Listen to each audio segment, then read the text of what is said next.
And I said this before. It's not that there aren't available jobs. You can just make new jobs, okay? You can do a federal program. You can do a federal jobs program. There is obviously need for more housing, for example. You could just be building houses with a federal jobs program with good pay, a decent salary, good compensation, good benefits. Now let's get back to domestic affairs. The administration is behaving in this incredibly belligerent manner, out and about in broad daylight, talking about how awesome it is that they're just like murdering random people off the coast of Venezuela and how great that is. The American Jobs Report and the report on where the economy is heading is showing dangerous warnings. Let's take a look. The economy is sputtering. We learned this morning that job growth in the past 3 months has all but ended. There were just 22,000 new jobs created last month. And new revised data showed the economy actually lost jobs in June, the first time that's happened since President Trump's first term, back when most of us were still in isolation during COVID. And unemployment ticked up to 4.3%, the highest in nearly 4 years. An economy that's stalling out is bad news for any president, but particularly for one who got back into the White House in large part because of what voters saw as his economic acumen. When President Trump didn't like last month's jobs report, he fired the head of the agency that compiles it. This morning, he placed the blame on his economic nemesis, the Fed chair, Jerome Powell. Jerome, too late Powell, should have lowered rates long ago. As usual, he's too late. I'm joined by a terrific group of reporters here. Anne-Marie Horton of Bloomberg, CNN's Matt Egan, Abby Livingston of Puck, and Ested Herndon of the New York Times. Matt, take us through some of the numbers and what they mean. Yeah, Dana, look, this was another brutal jobs report, and this really suggests that after years of historic resilience, the job market is facing some serious trouble right now. I mean, hiring has basically stalled out to almost nothing, right? Just 22,000 jobs added during the month of August. That is a fraction of what economists were expecting. It's crazy to think that not even a year ago, back in December, the economy was adding 300,000+ jobs. Now we're, not even 10% of that. And as you noted, we saw that June was revised lower to show that for the first time since COVID, the U.S. economy actually lost jobs. So that ends this nearly 5-year streak of uninterrupted job growth. That was the second longest streak in American history. It's now over. And then the unemployment rate. Look, this is not my forte, but from what I understand, at least like through anecdotes and through what I have seen with all the discontent, it doesn't even feel like those jobs that are supposedly new job opportunities, new job openings, people looking to hire employees, any of that is even real. Like I've seen no evidence to whether or not that's even a real situation at all, and all evidence to point to the contrary. So you mentioned that ticking up from 4.2% to 4.3%. That's not high per se, but it is the highest since late 2021. And Fed Chair Powell, he has said that that's the number one indicator that he's looking at for evidence of weakness in this job market. I think that we shouldn't rule out the possibility that this is just a slow patch and the economy. People are about to find out that the Biden economy was good. It was the world economy that wasn't. Now you'll have a bad U.S. and world economy. No, it wasn't even good. The U.S. economy wasn't good necessarily. It hasn't been good. Okay?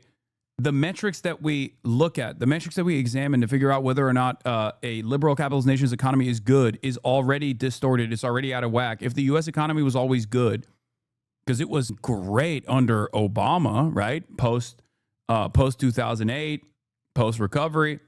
It was great under Obama. So why did people turn around and vote for Donald Trump the first time?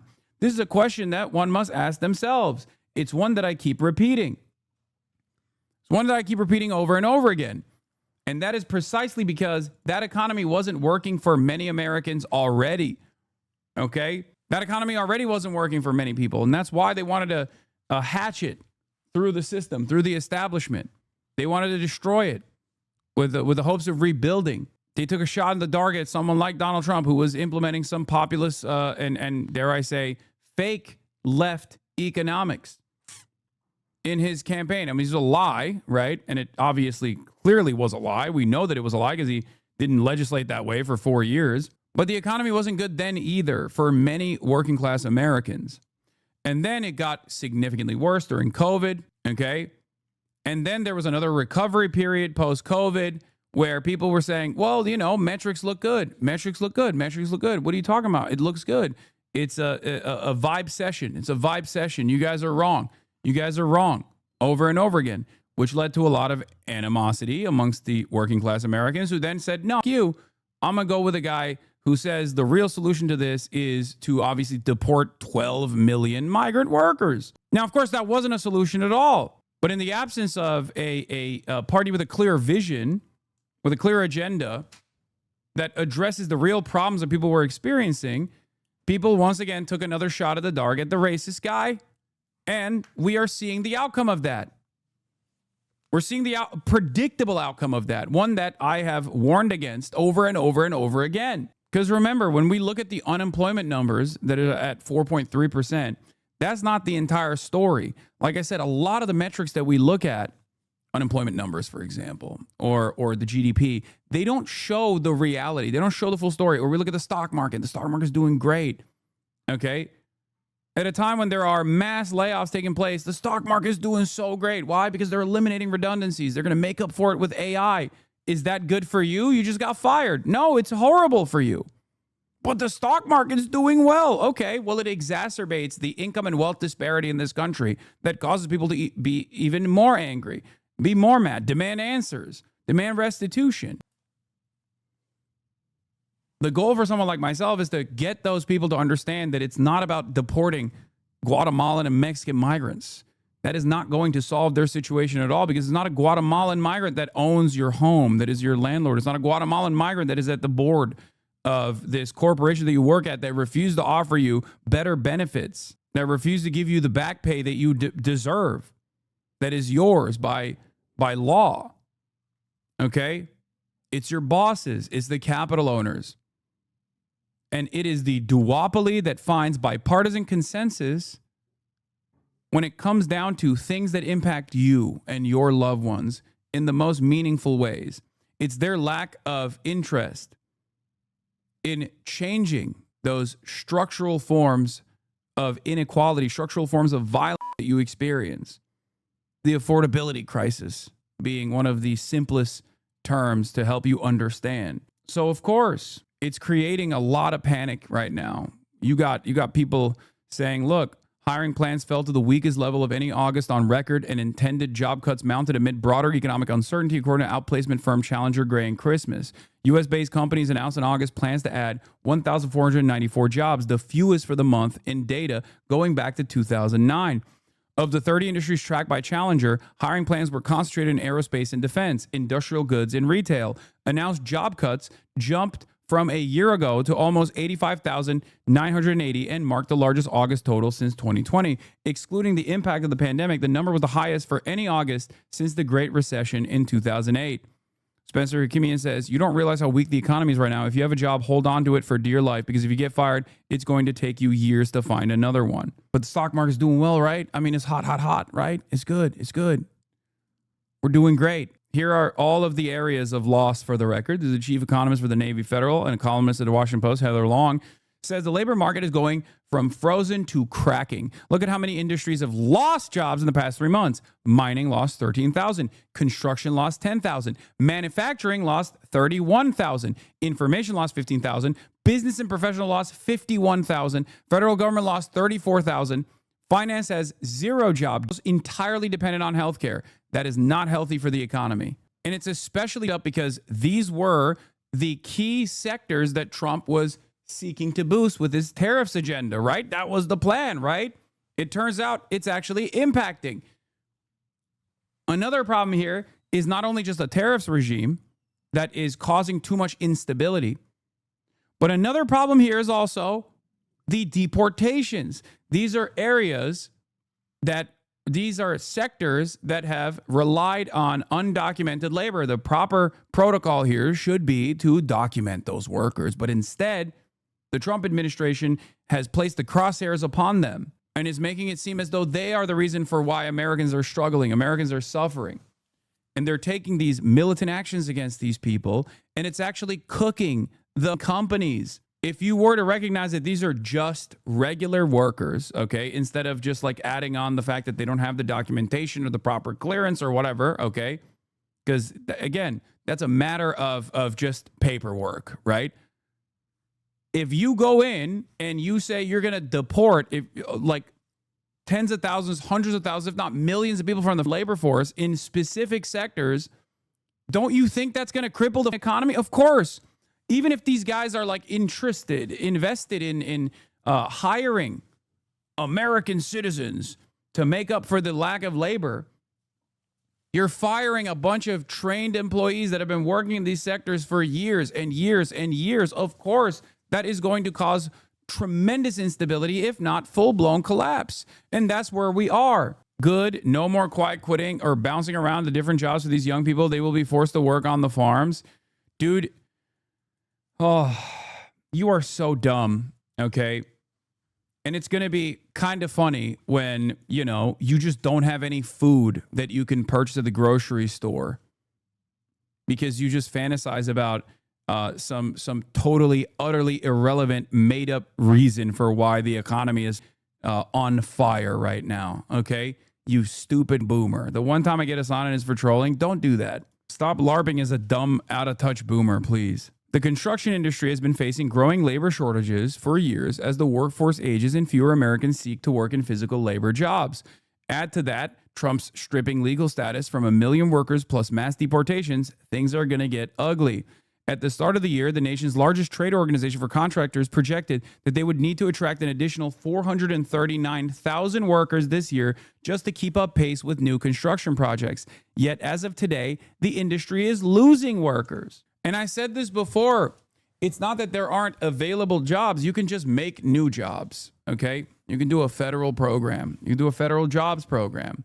There is obviously need for more housing, for example. You could just be building houses with a federal jobs program with good pay, a decent salary, good compensation, good benefits, you know?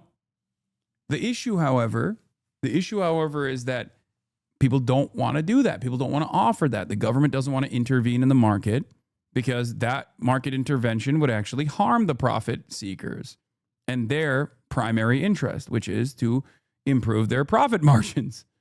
Okay? So the only thing the government is doing is creating a new sector, the Gestapo.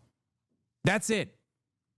Instead of creating a federal jobs program that actually solves some of the material issues that Americans are facing, like the explosive housing market, we're instead creating a totally unaccountable, unconstitutional Gestapo force, a secret police force in the form of ICE that is at the mercy of whatever this goddamn president wants to do. This is truly terrifying. And once again, for people who fantasize about the mythological backbreaking work and the honor and service of that sort of thing. People who don't want to work in those fields at all, people who don't want to work in construction at all, that just like simply say these things from the outside, don't realize, because they've never had a relative that has worked in construction, that has worked in a factory floor. Those people don't want their next of kin to also go into that same sector because they have suffered for years and years. They've their backs up, okay? That's the whole reason. They don't want other people to do that. They have been destroyed in the process of doing that. None of these people actually want to do these jobs anyway. So those who actually do take on these backbreaking backbreaking jobs should be paid adequately. They should get the proper clearance, the proper authorization, the proper documentation. They shouldn't be cast aside and discarded to make some of the dumbest, most racist in American society feel as though things are actually going well. Because that's all this is. It's to make the United States of America feel comfortable that there is at least like someone who is worse off than they are. In the same way that in the Reconstruction era, the powerful entities turned around and said, hey, man, look, you're white working class, you're poor as fuck, but at least you're not black. At least you're not black. There's always someone you can look down at. You know? A separate industry organization wrote in July that mass deportations and harsh immigration policies like stripping workers of status are likely going to further exacerbate the labor shortages in the construction and cause labor costs to rise 4 to 5% unless there are mass layoffs. Economic growth will continue, but risks of inflation and recession are high. Higher tariffs will raise costs, invite retaliation, may disrupt supply chains. Okay. Harsh immigration and deportation actions will worsen construction labor shortages. Expectation of larger deficits may push interest rates higher. Who could have told you that this was going to inevitably happen? I did, and I'm a dumbass. I'm a fucking stupid-ass Twitch streamer. How the fuck was I able to see this ahead of time? How the fuck was I able to warn against this ahead of time when Trump was saying he was going to do this when he was running for office? I said this is only going to worsen the situation overall. It's not only cruel and unusual punishment for no real reason whatsoever other than to fucking satisfy the urges of some of the dumbest races on the planet, because that is a great distraction for the administration to not actually address the material harms that they are experiencing, because those material harms would require to shut off the money faucet to mega corporations and harm their profit margins, right? Any kind of initiative in the direction of socialization is going to harm profit margins, right? And you can't do that. So you have to create this mass distraction to make it seem like immigrants are actually responsible for all the pain that you're experiencing. And then you just fucking keep hitting that note over and over again. And you keep fucking pushing this button over and over again, even if it destroys the economy. Yes, I know Eric Adams is most likely going to drop out of the race. The announcement is coming at 4:30 p.m.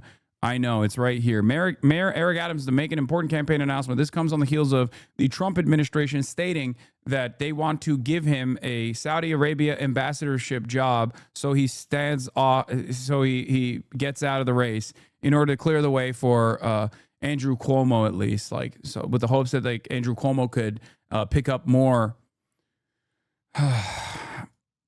Pick up some of those Eric Adams voters. It's really stupid anyway. But yeah, here, getting back to the Trumponomics nonsense, okay, because we're not done here. There's obviously still a lot more to talk about. Increase in both youth and black unemployment, now at 7.5%, the highest since October 2021, suggested the crackdown on immigration has not created a more favorable job market for the more vulnerable components of the U.S. labor force. Okay? Unemployment rate for 16 to 24-year-olds is now at 10.5%. Once again, this is not the whole story anyway. The unemployment rate in the way that you understand it is not the entire story. There's an underemployment crisis here as well. Yeah, welcome back. Bidenomics is funny, of course. Related, weirdly underrated Dem advantage in Virginia is that the Republican messaging is keep the great economy going, and it's obviously been getting worse. Yeah. Even the Trump administration is hitting the same Brandonization notes, whether it be permanent support for Israel, and you know, constantly finding themselves tricked by Israel somehow, or even the vibe session shit. Ironically enough, their industrial policy has been also worse than the Brandon administration somehow. At least the Brandon administration was trying to move the needle in the appropriate direction, albeit marginal, albeit without any sort of fucking checks or balances, without any sort of demands being made from these corporations, and just like opening up the money faucet with the hopes that they actually do the right thing that will benefit the American labor force. It didn't, but still, it was moving in the right direction. And these guys turned around and said, nah, we're moving into the wrong direction. It's amazing. All the while, they're doing the Brandon notes and talking about how, nah, it's a vibe session, baby. Shut the fuck up. Here is Mike Conzal, Senior Director, Policy and Research at Economics. What is this? Economic Security Project. It's a bad number. The new numbers that just came in. Just 22,000 jobs, and with revisions June went negative to minus 13,000. Worse, deeper into the data, you can see that the theory of Trumponomics is failing. It's not too late to change course, but it will require dramatic action they won't take. Let's dig in. They just narrowly dodged a 4.3% unemployment rate last month and got it this month. But these aren't rounding games. You can see a steady increase over the last 2 months. Maybe it's noise, but it's the highest in years, and given everything else, it's worrying. Here's the breakdown by industry. We already covered the breakdown by industry. It's like a lot of the sectors that Trump said he was going to bring back jobs to are the sectors that have actually experienced a tremendous amount of loss of jobs, manufacturing jobs specifically. They dropped almost as fast as the federal workforce. Okay. The first theory of Trumponomics was that tariffs would build up manufacturing work and federal workforce cuts that would free workers for them. Didn't happen. Better way to see that, the slowdown over the past 4 months versus 2024. This isn't then them rebalancing the labor market. It's a fall across basically everything. Manufacturing was also falling last year, and now following their healthcare cuts, medical jobs are finally slowing. Another less clearly stated element of Trumponomics was to bring back jobs for men. However, with tariffs attacking in those industries, men have lost 56,000 jobs over the past 4 months. This is CES data. Women have gained 76% of jobs in 2025 compared to the regular 50%. Meanwhile, another Trumponomics goal was to use deportation quotas to bring jobs back for native-born workers. But you guessed it, that's also failing. Amidst the broader weakening, the native-born unemployment rate is at its highest level since the pandemic. Fantastic. To show that the slowdown is broad, we can look at the diffusion index, or basically the percent of industries that are gaining jobs. It's now below 50% for several previous months, meaning more industries are losing jobs than are gaining them. That happens in slowdowns. Last month, they blamed the revisions, but revisions aren't driving these bad numbers with the baseline so low. And this month, you can't even fucking blame the revisions because you put your guy in charge, right? It was the bad guy. It was the Brandon guy that was lying about the numbers. Now it's your guy. What the fuck do you do now? But revisions aren't driving these bad numbers with the baseline so low, and revisions are one of the few cyclical predictors of oncoming slowdowns. They should learn from these numbers and turn pro-growth policies. It may not be too late. Their solution to this is, are you like, it's the same as the military, right? It's like, you want upward social mobility? Join the military. Go kill some fucking 14-year-olds overseas, Get fucked up, and then maybe you can get free healthcare and a free college education so you can enter the shitty job market that will literally give you nothing with, 8 years after everybody else, all of your other peers went into the same shitty job market, right? And now we're literally turning that in to a domestic military force that is also unaccountable, just like the foreign military force that we have that is completely unaccountable because it's a foreign invading force, right? And that's where we're at. That is where we're at. We got ICE. ICE is the only way that you can get a fucking honest pay for an honest day of work. And that honest day of work is what? Terrifying random ass Americans, okay? Terrifying random Americans, kidnapping people at their court hearings instead of allowing them to get proper clearance to work in this country after they have done so for a decade plus. Fantastic. You're becoming a Gestapo force and turning around and the market's been so resilient. Really, this is another major challenge, and I think the warning signs in the economy are really piling up. Yeah, and stand by, because I do want to get back to what you just mentioned on the Fed and interest rates. Instead, let's talk politics. Yeah. And I mean, yes, the president likes to say that immigration was a big issue. I'm sure it was. The culture wars, definitely. But we know the biggest reason, and it was the fact that people were hearing from President Biden that the numbers are good, let's just wait, but people didn't feel that way. Now it's the numbers that aren't looking good either. Exactly. It's a mirror image from kind of 2021 when we had Democrats at that time kind of telling people, don't look at the numbers, don't kind of believe what's in front of you. You kind of hear that from Trump now. This is what we had kind of warned about all through the summer, the prospect that his kind of self-imposed economic crisis, tariffs driving that, could pose not just uncertainty, but a downward job market and really reverse what has been Trump's number one strength coming into this. But I also think you got to add in the big, beautiful bill with this, right? And it speaks to, I think, is a kind of hypocrisy at the heart of Trump's second term. For all the talk about his growth among working class voters, his growth among working class voters of color, what we have seen in terms of economic reality here is a bill that largely amounts to a wealth transfer, a removal of benefits from SNAP and Medicaid. And I think that's the reason why you see some of those poll numbers,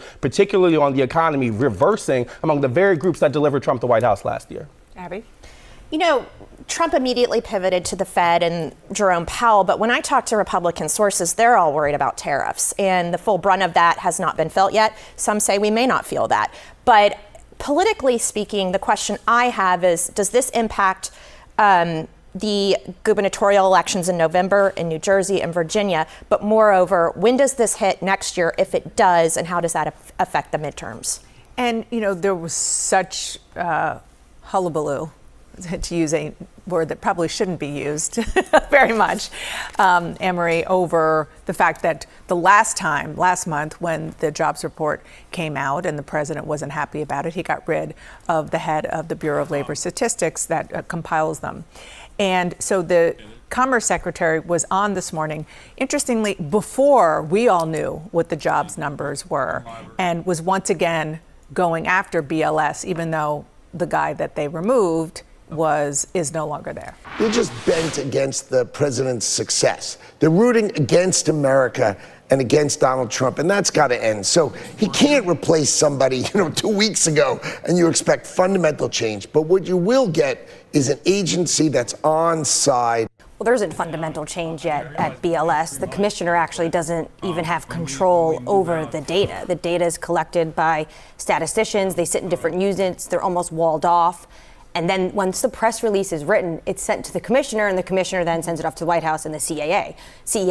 The one issue that Wall Street has in terms of credibility, and this is the gold standard, the jobs report, the U.S. jobs report is the gold standards of economic data. The one issue that Wall Street has is the fact that when you go out and these statisticians are looking for these surveys, Your the mic is on, response so you rate. can speak. Everybody, we got LA Taco's very own Memo in the building right now. We're waiting for Miguel as well. Obviously, make sure you don't show anything to the camera, by the way. That's one right there. So, but we're gonna be heading out and getting some tacos and talking about everything that's going on in Los Angeles specifically. But before we do that, I'm in the process of covering the new jobs numbers that just came out and how devastating things are looking. And you can offer some feedback as well. But for those of you who don't know what LA Taco is, how would you describe it? We're like a hyper-local publication here in Los Angeles, kind of trying to fill the void of alt news that LA Weekly left behind after they gutted everybody.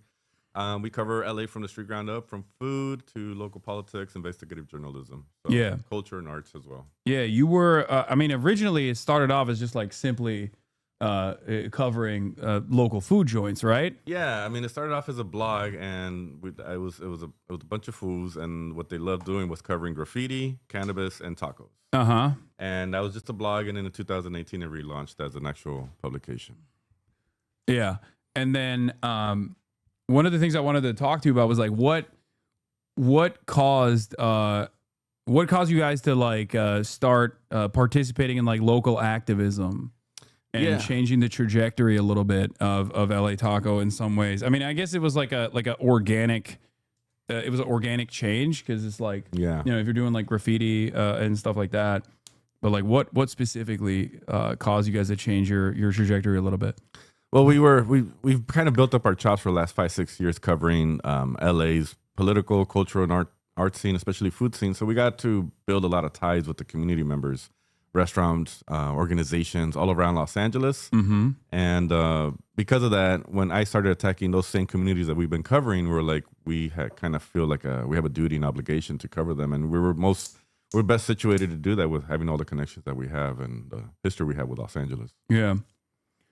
So we're here, I got the hat on and everything. Let's get back to the jobs numbers. Obviously, this like everything that we talk about, everything that I talk about here is usually interconnected, all the way from what Israel is doing in Gaza down to the American Gestapo doing these unjustifiable ICE raids, and how that actually factors into the horrible economic output that we're experiencing currently, as the administration is like trying to move the attention away from this stuff to be like, no, you don't understand. Things are actually fucking dope. Hey, what's going on, guys?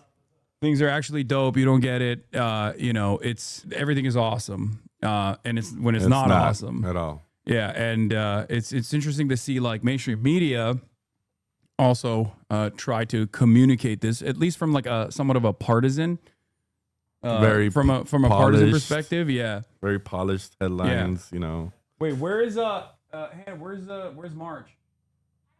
Isn't he supposed to be here already? What the hell is going on? My camera guy's not here.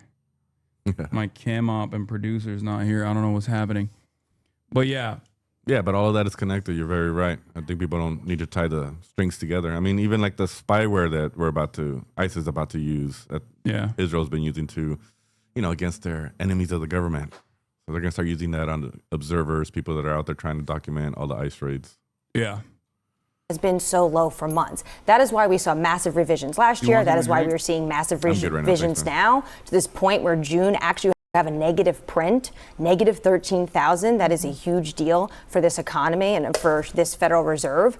So the problem is that they're not getting 100% of the data when that first print comes out. And this is why you have those revisions. When you talk about, though, the new BLS commissioner, I think only this week his nomination was sent to the Hill. He hasn't even had a hearing yet. And many are still questioning, actually, if he's going to be able to get through Senate confirmation. Right, exactly. And then there's all of that. But then there's the underlying argument that you're still hearing from the administration, which is to blame the people who are compiling the numbers as opposed to the actual policies. Or maybe it's just the pendulum of the economy. Yeah, the argument there, it's an interesting one. It would kind of be like if you had an NFL owner, right, whose team just lost big, and instead of changing the quarterback or the play calling or firing the head coach, they go out and fire the scoreboard operator, right? I mean, you might not like the score, but there's probably some bigger issues out there, and shooting the messenger is probably not going to fix anything. But to get back to something we were discussing earlier about the self-imposed nature of some of this, let's look at manufacturing, right? So tariffs, they're supposed to be propping up manufacturing. And what we're actually seeing is that U.S. manufacturing lost another 12,000 jobs in August. This is not an anomaly. It's the fourth straight month of job loss. Yeah, it's interesting because they were talking about how this is, like, the Trump administration has claimed that this is the one area of impact that they're going to fix, right? And part of that was, they were saying that we're going to do this with like tariffs and it's going to boost domestic manufacturing. But in the absence of like a robust industrial base or a robust industrial plan, there is no real trade to protect. And the existing trade that we have, or the existing manufacturing that we have, is on the poultry side, is, Ford F-150 pickup trucks, and perhaps more consequential than both of those things, our military industrial complex. And even then, especially with all of the AI initiatives that we're taking, which is created as a mechanism to displace the existing labor force, the Trump administration is obviously failing disastrously to improve the manufacturing jobs numbers. The other side of the story is, of course, the mass deportation policies that they implemented, claiming that, as long as we fire and deport violently the existing labor force, that some of which is not getting the proper documentation that they deserve after working for years and years on U.S. soil and participating in the American economy in very meaningful ways. It's frying these corporations that have lost significant chunks of their workforce. So it's a real, cut off your nose to spite your face situation here. Right. And it's crazy because like it's being done to distract people away from the real economic harms that they're experiencing and the anger that they have, to soothe their anger, to say, you feel this way because it's Mexicans. You feel this way because it's Guatemalans. You feel this way because like they're taking your jobs. And it's bullshit. It's complete and utter bullshit. I mean, I think what's his whole plan is to free up jobs so that Americans could take jobs that Americans currently have, which is not going to happen. And then when they said that, nobody's going into the farm fields, he said people on Medicaid are going to go in there and do the work. People that have disabilities. Yeah. I mean, his whole job plan is disasters. Yeah.